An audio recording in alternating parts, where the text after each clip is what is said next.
উনিশশো ৭৭ সাল থেকে ছাত্র শিবিরকে বারবার হত্যা করার চেষ্টা করা হয়েছে। ঠিক আছে, ঠিক আছে।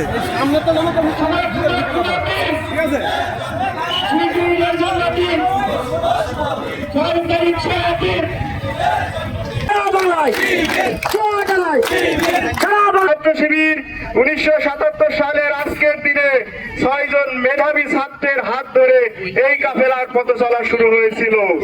এই কাফেলার মোটিভ ছিল, এই কাফেলার লক্ষ্য ছিল এই দেশকে আধিপত্যবাদ মুক্ত করা।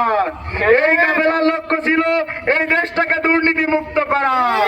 প্রিয় উপস্থিতি, আমরা কোন দলকে আমাদের প্রতিপক্ষ মনে করি না।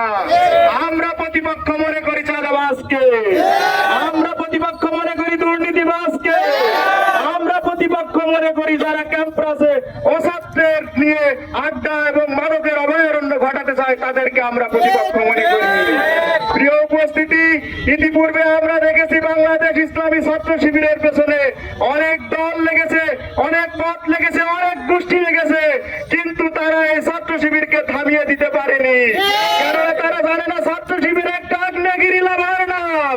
ছাত্র শিবিরকে দাবাতে হলে তাদেরকে আদর্শ দিয়ে রুখতে হবে, নতুবা কোনো বস্তা পচা টেক দিয়ে রাজনীতি দিয়ে ছাত্র শিবিরকে দমিয়ে দেওয়া যাবে না। উপস্থিতি, 1977 সাল থেকে শুরু করে নিয়ে ছাত্র শিবির আজ পর্যন্ত সক্রিয়ভাবে একটি দিনের জন্য থেমে যায়নি, তারা সক্রিয়ভাবে রাজনীতি করে আসছে। আজকে যারা আমাদেরকে গুপ্ত ট্যাগিং দেয় তারা দীর্ঘ 17 বছর অনলাইন প্রেসক্রিপশনের মাধ্যমে চলতো। আমরা অনলাইন প্রেসক্রিপশনের মাধ্যমে চলি নাই।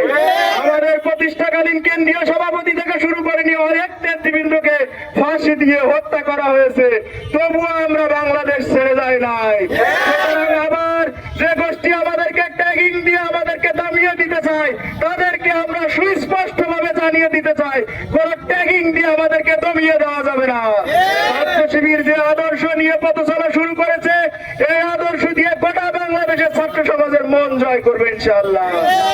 যেই শিশুর জন্ম হয়েছিল ঢাকা বিশ্ববিদ্যালয়ের কেন্দ্রীয় জামি মসজিদ থেকে, আজকে সে পরিণত যুবক নয়, পরিপূর্ণ যুবকে পরিণত হয়েছে।